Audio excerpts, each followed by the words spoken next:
पुण्यानजीकच्या जुन्नर तालुक्यातील नारायणगाव येथील विघ्नहर नर्सिंग होमने सर्पदंशावरील उपचारांबाबत आपले नाव देशभरामध्ये उज्ज्वल केले आहे. डॉक्टर सदानंद राऊत व त्यांच्या पत्नी डॉक्टर पल्लवी राऊत यांनी आपल्या अथक परिश्रमांतून हे नर्सिंग होम साकारले आहे. राज्यभरातून सर्पदंशांचे रुग्ण येथे उपचारांसाठी येतात आणि बरे होऊन जातात.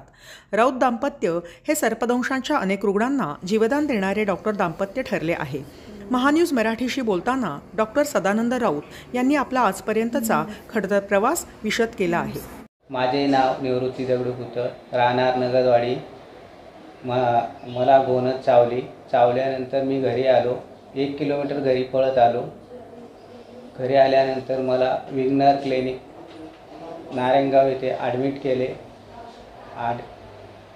डॉक्टर राऊत सर यांच्यामुळे मी वाचलो. माझे नाव रामदास दशरथ घाडगे, राहणार पिंपरी पेंढार, तालुका जुन्नर, जिल्हा पुणे. संध्याकाळी मी झोपलो आणि सकाळी उठल्यानंतर माझ्या पायाला सूज चढली. दोन डॉक्टरचे मी गोळी औषधे खाल्ली. त्यांनी काही फरक पडला नाही का किंवा सूज कमी झाली नाही. नंतर मी दुसऱ्या डॉक्टर गेलो. त्यांची औषधं गोळ्या खाल्ली 2 दिवस, तरी पण काही फरक पडला नाही. नंतर मग माझे चुलत भाऊ आणि माझे आई यांनी मला इकडे राऊत सरांच्या हॉस्पिटल जावं म्हणून सांगितलं. मी डॉक्टर सदानंद राऊत. मी MD जनरल मेडिसिन असून हृदयविकार आणि मधुमेह तज्ज्ञ आहे. मी आणि माझी पत्नी डॉक्टर सौ पल्लवी राऊत नारायणगाव येथे आम्ही 1992 सालापासून वैद्यकीय सेवा देत आहोत. मी KEM आणि जहांगीर इथं वैद्यकीय शिक्षण घेतल्यानंतर नारायणगावला येण्याचा निर्णय घेतला आणि इकडं आल्यानंतर हृदयविकार, मधुमेह किंवा इतर ज्या इमर्जन्सीज आहेत याच्याविषयी एक चांगलं हॉस्पिटल काढावं अशी माझ्या मनात कल्पना होती. परंतु इकडं आल्यानंतर ग्रामीण भागातील आरोग्याचे प्रश्न पूर्णपणे वेगळे आहेत असं हळूहळू लक्षात आलं. विशेषतः सर्पदंशाचे रुग्ण, विषबाधा झालेले रुग्ण यांना इथं उपचारासाठी कुठल्याही सुविधा उपलब्ध नव्हत्या आणि अनेक रुग्ण पुण्याला किंवा मुंबईला गंभीर अवस्थेत जात असताना रस्त्यात मृत्युमुखी पडायचे. त्यामुळं मी नारायणगाव येथेच ग्रामीण भागात सर्वप्रथम अतिदक्षता विभाग सुरू केला आणि त्याच्या माध्यमातून आम्ही सर्पदंशाचे रुग्ण किंवा विषबाधा झालेले रुग्ण, हृदयविकार, अपघात, इतर जे सगळे गंभीर रुग्ण आहेत यांच्यावर उपचार करायला सुरुवात केली. आणि मग हळूहळू यश गेल्यानंतर आणि सर्पदंशाच्या रुग्णांची संख्या वाढल्यानंतर या प्रश्नाचं गांभीर्य आमच्या अधिक लक्षात आलं आणि मग त्याच्यावर स्वतंत्रपणे सर्पदंश उपचार विभाग आम्ही नारायणगाव इथं सुरू केला आणि त्याच्यामुळं अनेक रुग्णांचे जीव वाचवण्यासाठी आत्तापर्यंत मदत झालेली आहे. नारायणगावचीच निवड करण्याचं कारण काय? माझं गाव इथून नारायणगावपासून जवळच आहे, उमरज नावाचं, आणि आमचं गाव अतिशय छोटं होतं. तिथं कुठल्याही दळणवळणाच्या सुविधा नव्हत्या. आरोग्याच्या सुविधाही फारशा चांगल्या त्यावेळी उपलब्ध नव्हत्या. त्यामुळं अनेक रुग्णांना गंभीर समस्यांना तोंड द्यायला लागायचं. नारायणगावलाच फक्त प्रथम वारवाडी आरोग्य केंद्र होतं आणि तिकडे येऊन उपचार घ्यायला लागायचे. परंतु ज्यावेळी मी वैद्यकीय शिक्षण घेतो त्यावेळी या परिसरातले अनेक रुग्ण माझ्याकडं डॉक्टर म्हणून यायचे आणि मग त्या रुग्णांच्या समस्या अधिक लक्षात आल्या की त्यांना पुण्यात शहरात आल्यानंतर उपचारासाठी काय काय त्रास होतो, त्यांच्या राहायच्या सुविधा नसायच्या, त्यांच्या आर्थिक अडचणी व्हायच्या आणि रक्तसुद्धा वेळेवर मिळायच्या, अनेक अडचणी असायच्या. आणि मग त्यावेळी असं वाटलं की आपण आपल्या गावाकडे जाऊन या गरजू रुग्णांना वैद्यकीय सेवा द्यावी आणि त्याप्रमाणे मी तो निर्णय घेतला. सर्पदंशावर ग्रामीण भागात फारसे उपचार नाही आहेत किंवा त्यातून रुग्ण दगावण्याचं प्रमाण जास्त आहे, ही गोष्ट लक्षात कधी आली? मी इथं वैद्यकीय सेवा सुरू केल्यानंतर आमच्याकडे एक लहान मुलगी आणली आणि तिला इथून जवळच एक 8-10 किलोमीटर सर्पदंश झाला होता शेतमजुराच्या मुलीला आणि ती हॉस्पिटलला आणेपर्यंत मृत्युमुखी पडली होती 20 मिनिटात. आणि इतरही अनेक रुग्ण त्यांना प्राथमिक आरोग्य केंद्रात सुविधा उपलब्ध नसल्यामुळं ससून रुग्णालयात जाण्याशिवाय पर्याय नसायचा. ते अनेक रुग्णसुद्धा रस्त्याने जात असताना मृत्युमुखी पडल्याची माहिती मला मिळालीच होती आणि मग त्यामुळं सर्पदंशाच्या रुग्णांना उपचार करायला सुरुवात केली. सर्पदंशात आपण अतिशय तज्ज्ञ म्हणून या परिसरात ओळखले जाता, तर तुमच्या उपचारांमध्ये काही वैशिष्ट्य तुम्ही आणली आहेत किंवा त्या पद्धतीचं एखादं समीकरण सेट केलेलं आहे का? सर्पदंशाचे जे रुग्ण आहेत त्यांना सगळ्यात महत्त्वाचं म्हणजे 4 प्रकारचे विषारी साप असतात. नाग, मण्यार, घोणस आणि फुरस. नाग आणि मण्यार हे आपल्या मज्जासंस्थेवर दुष्परिणाम करतात आणि घोणस आणि फुरस हे रक्ताभिसरण संस्थेवर दुष्परिणाम करतात. आणि नाग जर चावला तर काही मिनिटापासून रुग्ण सिरियस होऊ शकतो किंवा मृत्यू पण होऊ शकतो. त्यामुळे सर्पदंशाच्या कुठल्याही विषारी सर्पदंशाच्या रुग्णांमध्ये सर्वप्रथम त्वरित तातडीचे उपचार मिळणं ही फार गरजेची गोष्ट असते. मग त्यासाठी इमर्जन्सी अत्यावश्यक साधनं ही सुद्धा आपल्याकडे उपलब्ध असायला लागतात. आणि दुसरी गोष्ट म्हणजे आत्तापर्यंत कुठेही भारतामध्ये सर्पदंशाच्या रुग्णांवर उपचार करण्यासाठी कोणताही प्रकारचा प्रोटोकॉल उपलब्ध नव्हता. त्यावेळी ज्यावेळी आम्ही सुरू केलं 94-95 त्यावेळी तर कुठल्याही प्रकारचा प्रोटोकॉल याच्यावर उपलब्ध नव्हता किंवा वैद्यकीय शिक्षणामध्ये सुद्धा या विषयाचं ज्ञान दिलं जात नव्हतं. अतिशय जुजबी ज्ञान दिलं असायचं कसे उपचार करायचे वगैरे. आणि हळूहळू मग आता आपला भारतीय national snake bite treatment protocol आलेला आहे, जागतिक आरोग्य संघटनेचा प्रोटोकॉल आलेला आहे आणि त्याच्यात चांगल्या सुधारणा झालेल्या आहेत. त्यामुळं एक विशिष्ट प्रोटोकॉलप्रमाणेच आम्ही उपचार करतो. इतर स्पेसिफिक आमची काय उपचार पद्धती नाही आहे, परंतु सर्पदंश झाल्यानंतर स्थानिक पातळीवर तातडीचे उपचार मिळणं आणि ते योग्य प्रमाणात मिळणं ही थेअरी वापरून आम्ही अनेक रुग्णांना जीवदान दिलेलं आहे. पुण्यासारख्या महानगरात किंवा अन्य पालघर वगैरे आदिवासी भागात सुद्धा त्याची जी लस काय म्हणतात त्याला औषध जे आहे ते जे टोचलं जातं इंजेक्शनद्वारे वगैरे, तर त्याबाबत खूपच तुटवडा जाणवतो. तर शहरांना पुरवठा होत नाही, पण मग आपण तो पुरवठ्याची साखळी कशी नियंत्रित करता? नाही, सर्पदंशावरील लस आता सर्व प्राथमिक आरोग्य केंद्रामध्ये, सब डिव्हिजन हॉस्पिटलमध्ये, सिव्हिल हॉस्पिटलमध्ये उपलब्ध आहे. परंतु ती खाजगी डॉक्टरांकडे मात्र उपलब्ध नसते, कारण रुग्ण क्वचित प्रसंगी येतात. त्यामुळं खाजगी डॉक्टर ती लस महागडी असल्यामुळे स्वतःकडे ठेवत नाहीत आणि उपचारासाठी सुद्धा रुग्ण खाजगी डॉक्टरांकडे शक्यतो जात नाही. परंतु सरकारी दवाखान्यामध्ये ही लस योग्य प्रमाणात उपलब्ध असते आणि सर्पदंश झाल्यानंतर त्वरित शासकीय जवळच्या शासकीय रुग्णालयात जाणं ही बाब फार महत्त्वाची आहे. पुण्यामध्ये सुद्धा ससून रुग्णालय, यशवंतराव चव्हाण रुग्णालय किंवा इतर कॉर्पोरेशनचे रुग्णालय इथं सर्पदंशावरील लस निश्चितपणे उपलब्ध असते. आणि संपूर्ण महाराष्ट्रात किंवा देशात शासनाचं धोरणच आहे की सर्पदंशावरील लस ही योग्य प्रमाणात प्रत्येक प्राथमिक आरोग्य केंद्रात उपलब्ध करून दिली जावी. या लसीच्या बरोबर अन्य काही म्हणजे तत्काळ उपाय करण्यासाठी म्हणून काही मशिनरी आवश्यक असते वैद्यकीय क्षेत्रातली, त्याची काय सोय केलेली आहे? सर्पदंशावरील लस ही अतिशय महत्त्वाची बाब आहे आणि ते एकमेव औषध विषारी सर्पदंशावर आहे. परंतु ते योग्य मात्रेत द्यावं लागतं आणि योग्य वेळेत द्यायला लागतं आणि ज्यावेळी गरज असेल त्यावेळीच द्यावं लागतं. एकतर ती सर्पदंशाची लस खूप महागडी आहे आणि ती घोड्यांच्या रक्तापासून बनवलेली असल्यामुळं त्याच्यामध्ये प्रोटीन्स असतात आणि त्याची रिॲक्शन खूप येऊ शकते, रुग्णाच्या जीवाला त्याच्यामुळं धोका पोचू शकतो. त्यामुळे ज्यावेळी गरज असेल त्याच वेळी आणि योग्य मात्रेतच सर्पदंशावरील लस द्यावी लागते. आणि सर्पदंशाच्या लसीबरोबरच इतर जे उपचार आहेत ते फार महत्त्वाचे आहेत. नाग आणि मण्यार चावल्यानंतर रुग्णाला कृत्रिम श्वासोच्छ्वास द्यायला लागतो, कारण त्याचे श्वासाचे स्नायू पॅरालिसिस होतात आणि रुग्ण पूर्णपणे बेशुद्ध होतो, त्याचा श्वास बंद पडू शकतो. अशावेळी त्याच्या श्वासनलिकेत नळी टाकून त्याला कृत्रिम श्वासोच्छ्वास व्हेंटिलेटरद्वारे द्यावा लागतो. आणि त्यासाठी जी इतर उपकरणं आहेत तातडीची, हृदयाचे जे अतिदक्षता विभागातली उपकरणं आहेत, monitors, endotracheal tube, Ambu bag, ventilator, defibrillator, ही सगळी यंत्रणा उपलब्ध असावी लागते. या व्यतिरिक्त घोणस जर चावला तर घोणस चावल्यानंतर सगळीकडे रक्तस्राव होतो, नाकातोंडातून रक्तस्राव होतो, उलटीतनं रक्तस्राव होतो, लघवी संडास वाटे रक्तस्राव होतो, कधीकधी पोटात मेंदूत पण रक्तस्राव. रुग्णाची रक्त गोठण्याची प्रक्रिया खूप लांबते आणि त्याच्यामुळं त्याचं रक्तस्राव होऊ शकतो मोठा, त्याच्या प्लेटलेट्स कमी होतात. त्यामुळे अशा रुग्णांना कधीकधी रक्तपुरवठा लागतो, प्लेटलेट ट्रान्सफ्युजन करावं लागतं. परंतु सगळ्यात महत्त्वाचं म्हणजे घोणस चावलेल्या रुग्णांमध्ये लघवीचं प्रमाण आहे अतिशय हळूहळू कमी होत जातं आणि क्वचित प्रसंगी ते पूर्ण बंद पडतं आणि रुग्णाच्या दोन्ही किडन्या निकामी होतात. अशा रुग्णांवर उपचार करण्यासाठी तिथं डायलिसिस मशीनची गरज असते. म्हणजे रक्त शुद्धीकरण प्रक्रिया करण्यासाठी, हिमोडायलिसिस करण्यासाठी डायलिसिस युनिट घोणसच्या रुग्णावर ज्या ठिकाणी उपचार होतात तिथं ही युनिट असणं अतिशय आवश्यक आहे. आंतरराष्ट्रीय पातळीवर हा प्रश्न उभा झाला होता मधल्या काळात, अगदी युनोमध्ये, कारण आफ्रिका वगैरे अविकसित देशांमध्ये ही समस्या खूप मोठ्या प्रमाणावर आहे आणि याबाबतचे काही आंतरराष्ट्रीय संकेत आहेत का?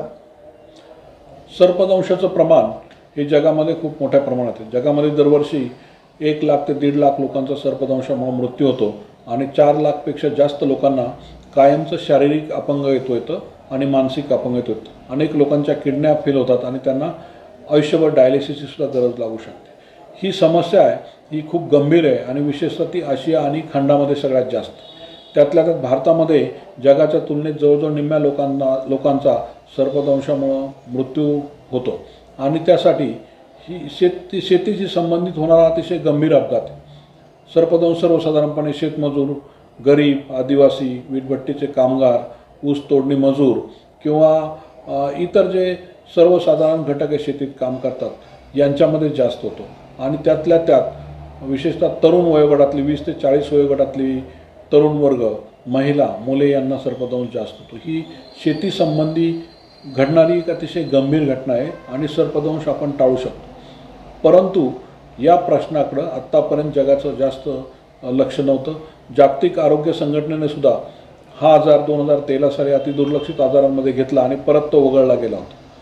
HIV, एड्स किंवा कॅन्सर, हृदयविकार या आजारांवर जगामध्ये जागतिक आरोग्य संघटना किंवा इतर सरकारांच्या माध्यमातून लाखो डॉलर्स रुपये खर्च केले जातात. परंतु सर्पदंशावर आत्तापर्यंत कोणत्याही तशा प्रकारची तजवीज नव्हती. परंतु 2019 साली जागतिक आरोग्य संघटनेनं सर्पदंशाचा समावेश अतिदुर्लक्षित आजारांमध्ये केलेला आहे आणि जागतिक आरोग्य संघटनेचं उद्दिष्ट आहे की 2030पर्यंत सर्पदंशामुळे होणाऱ्या मृत्यूचं प्रमाण हे 50% कमी करायचं. त्यामुळे आता जगाचं संपूर्ण लक्ष सर्पदंशाकडे आहे आणि जागतिक आरोग्य संघटनेने भारतातील सर्पदंश तज्ज्ञांची निवड जागतिक आरोग्य संघटनेच्या सर्पदंश तज्ज्ञ समितीवर केली आहे. त्यात माझंही नाव जागतिक आरोग्य संघटनेचा एक तज्ज्ञ सदस्य म्हणून घेतलेलं आहे आणि भारतामध्ये सुद्धा Indian council of medical research जे भारतीय आयुर्विज्ञान संस्थेच्या माध्यमातून सर्पदंशाच्या रुग्णांसाठी काही उपक्रम राबवले जातात, काही प्रोजेक्ट राबवले जातात. त्या ठाणे जिल्ह्यामध्ये शासकीय जी रुग्णालय आहेत, प्राथमिक आरोग्य केंद्र यांच्यामधील वैद्यकीय अधिकाऱ्यांना प्रशिक्षण देणं, तेथील आरोग्य केंद्रामध्ये जी आवश्यक उपकरणं आहेत ते उपलब्ध करणं अशा प्रकारचा एक प्रकल्प चालू आहे.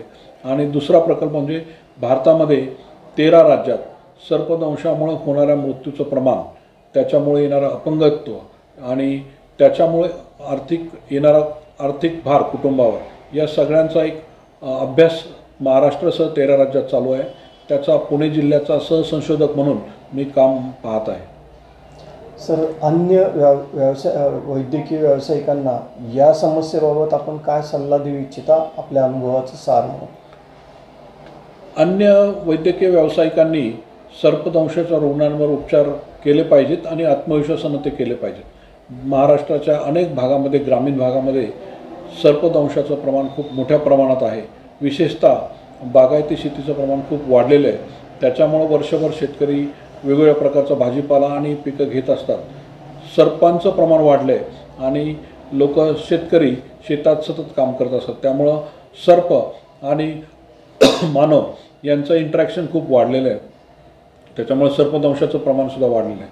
त्यामुळे प्रत्येक खाजगी डॉक्टरांनी सर्पदंश उपचाराविषयी, त्याची लक्षणं, विषारी बिनविषारी साप ओळखणं, त्याच्यावर करण्यात येणारे तातडीचे उपचार हे याविषयी सविस्तर माहिती करून घेतली पाहिजे. आणि तुमच्यामुळं किंवा आपल्यामुळं एखादा रुग्णाचा जीव जर तातडीने आपण उपचार केले तर निश्चितपणे वाचू शकतो किंवा आपण त्याला तातडीचे उपचार करून योग्य त्या ठिकाणी चांगल्या हॉस्पिटलला सुरक्षितपणे पाठवू शकतो. त्यामुळं ग्रामीण भागातील सर्वच डॉक्टरांनी सर्पदंशाच्या रुग्णांवर उपचार करायला सुरुवात केली पाहिजे. सर, या सेक्टरमध्ये सर्पदंशावरच्या उपचारांमध्ये पैशाचं प्रमाण फार कमी असतं, पण मग समाजसेवी संस्थांचा किंवा सामाजिक काम करणाऱ्या संस्थांचा यातला रोल अत्यंत महत्त्वाचा ठरतो. त्यांचा या दृष्टिकोन काय या समस्येकडे बघण्याचा? सर्पदंश मी चर्चा केल्याप्रमाणे हा अतिशय गरीब लोकांचा आजार आहे. कारण सर्वसामान्य शेतमजूर, आदिवासी किंवा ऊस तोडणी कामगार, वीटभट्टी कामगार, मच्छीमार या लोकांमध्ये सर्पदंश होतो. त्यांचे उत्पन्नाचं प्रमाण हे अतिशय कमी असतं. 200 रुपये दिवसाला रोजगार असतो तोही वर्षभर सातत्यानं त्यांना मिळत नाही आणि सर्पदंशाचे उपचार जे आहेत ते अतिशय महागडे आहेत. सर्पदंशावरील लस खाजगी ठिकाणी मिळत नाही, मिळाली तर ती खूप महागडी असते. त्याच्याबरोबर इतर जे उपचार आहेत, रक्तपुरवठा, सलाईनचे इंजेक्शन, पायाच्या जखमा सडू नयेत म्हणून अँटीबायोटिक्स, हायर अँटीबायोटिक्स, कृत्रिम श्वास, ऑक्सिजन किंवा रक्तपुरवठा, प्लेटलेट ट्रान्सफ्युजन किंवा कधीकधी डायलिसिस लागलं रुग्णांचं डायलिसिस, ही जी सगळी प्रक्रिया आहे ही शहरातील पूर्वी अतिदक्षता विभागात व्हायची आणि ही या ज्या गोष्टी आहेत त्या खूप तुलनेने महाग आहेत. या रुग्णांचं उत्पन्न एकीकडे खूप कमी असतं, त्यांनाच हा आजार होतो आणि एकीकडं खर्च मात्र जास्त असतो. याच्यामुळं सर्पदंशाच्या रुग्णांना उपचार करणं खूप अवघड बाब आहे. म्हणूनसुद्धा बऱ्याचदा खाजगी डॉक्टर्स या रुग्णांना उपचार करायला धजावत नाहीत. परंतु आत्तापर्यंत तरी कोणत्याही स्वयंसेवी संस्था किंवा इतर जे आहेत त्या या रुग्णांना उपचारासाठी मदत करत नाहीत. परंतु आमचा एक असा प्रयत्न चालू आहे की इथे एक डेडिकेटेड ॲडव्हान्स स्नेक बाईट उपचार केंद्र, रिसर्च संशोधन केंद्र आणि ट्रेनिंग सेंटर म्हणजे advance snake bite management training and research centre भारतातलं पहिलं सेंटर काढायचा आमचा प्रयत्न चालू आहे आणि त्यासाठी आम्ही वेगवेगळ्या संस्थांकडे संपर्क साधण्याचा प्रयत्न करत आहोत. जर हे सेंटर झालं तर ते भारताला रोल मॉडेल ठरेल सर्पदंशाच्या रुग्णांसाठी आणि अनेक डॉक्टरांना इथं प्रशिक्षणाची सुद्धा सोय होईल अशी आमची त्याच्यामागची कल्पना आहे. करोनासारखा एक मोठा गंभीर विकार आपण सामोरं गेलो, सर्व जगच सामोरं गेलं. सरकारी निश्चय असेल किंवा सरकारची इच्छाशक्ती असेल तर अशा समस्या किती युद्धपातळीवर आपण टॅकल करू शकतो ही गोष्ट लक्षात आलेली आहे सगळ्यांच्या. तर याबाबत या सर्पदंशाच्या समस्येबाबत सरकारी पातळीवर उत्साह का दिसत नाही, त्याचं जनजागृती का केली जात नाही? आत्तापर्यंत सर्पदंशाची जी आकडेवारी आहे ती निश्चितपणे कळत नव्हती. सर्पदंशाच्या रुग्णांची झालेल्या मृत्यूची नोंद किंवा किती लोकांना सर्पदंश तरी शासनापर्यंत या गोष्टी पोहोचत नव्हत्या. परंतु गेल्या काही वर्षात याच्यात चांगली जनजागृती झाली आहे आणि शासनाकडे आता निश्चित आकडेवारीसुद्धा उपलब्ध व्हायला लागलेली आहे. त्यामुळं शासन पातळीवर सुद्धा एक नॅशनल प्रोग्राम सर्पदंशाविषयी करण्याचा प्रयत्न सुरू आहे. त्यामुळं शासनसुद्धा या भविष्यात याच्यात निश्चितपणे दखल घेईल आणि या रुग्णांसाठी चांगल्या सुविधा उपलब्ध करण्याचा प्रयत्न करेल. आपलं विघ्नहर हॉस्पिटल जे आहे या विषयावरचं तज्ज्ञ समजलं जाणारं, यात भविष्यकालीन योजना काय आहेत या समस्येबाबत? यात सगळ्यात महत्त्वाचं म्हणजे आत्ता आमच्याकडे जवळजवळ 100 किलोमीटरच्या अंतरावरून पेशंट आमच्या हॉस्पिटलला येत असतात सर्पदंश झाल्यानंतर. क्वचित प्रसंगी सांगली, नांदेड या प्रसंगीसुद्धा इतर कॉम्प्लिकेशन्समुळे रुग्ण आलेले आहेत. परंतु आमचा सध्याचा जो रुग्णांचा येण्याचा रेडियस आहे तो आमचा वाढवण्याचा प्रयत्न आहे. त्यासाठी आम्ही जागतिक ज्या इतर काही या क्षेत्रात काम करणाऱ्या संघटना आहेत त्यांच्याशी आम्ही संपर्कात आहोत. म्हणजे 2-3 जिल्ह्यातनं रुग्ण आमच्या हॉस्पिटलपर्यंत सुरक्षितपणे आपल्याला कसा आणता येईल सर्पदंश झाल्यानंतर, त्यासाठी काही कार्डियक ॲम्ब्युलन्स उपलब्ध करायचा प्रयत्न चालू आहे डेडिकेटेड सर्पदंशाच्या रुग्णांसाठी. आणि त्याचा जीव येत असताना तो हॉस्पिटलपर्यंत सुरक्षितपणे कसा पोहोचेल आणि तातडीचे उपचार देऊन त्याच्यावर चांगले उपचार कसा करता येतील असा आमचा एक प्रयत्न चालू आहे. हे एक डेडिकेटेड सेंटर. आणि दुसरी गोष्ट म्हणजे महाराष्ट्र असं इतर जी राज्य आहेत त्या राज्यातील शासकीय आणि खाजगी डॉक्टरांना सर्पदंशासंदर्भाचं ट्रेनिंग देण्याचा एक आमचा प्रयत्न चालू आहे, जेणेकरून सगळीकडं लोक सर्पदंशाच्या रुग्णांवर सगळीकडे डॉक्टर्स उपचार करू शकतील. तिसरी गोष्ट म्हणजे या क्षेत्रात अनेक गोष्टींच्या संशोधनाची गरज आहे. सर्पदंशावर सध्याची जी लस आहे ती खूप महागडी आहे, तिची रिॲक्शन येते, त्यामुळं अनेक डॉक्टर ती द्यायला धजावत नाही. तर त्यासाठी कमी रिॲक्शन देणार म्हणजे कमी ॲनाफिलॅक्टिक रिॲक्शन येणारी लस किंवा ज्याचे डोसेस कमी लागतील आणि ज्याची किंमतही वाजवी दराची असेल अशा प्रकारची लस संशोधनासाठी ज्या काही काम करत आहेत त्या लसींचं ट्रायल आमच्या हॉस्पिटलमध्ये करणं किंवा सर्पदंशाच्या रुग्णांवर उपचारासाठी अधिकचं संशोधन करणं. विशेष अडचण म्हणजे सर्पदंश घोणस आणि नाक चावल्यानंतर सर्पदंशाची लस जरी दिली तरीसुद्धा त्या होणाऱ्या जखमा त्या भरून येत नाहीत.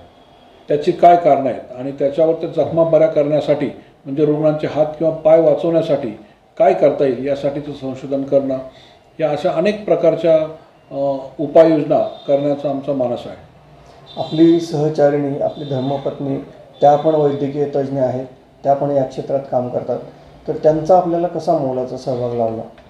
माझी पत्नी डॉक्टर सौ पल्लवी राऊत आणि आम्ही इथंच दोघंही हॉस्पिटलमध्ये 24 तास कार्यरत असतो.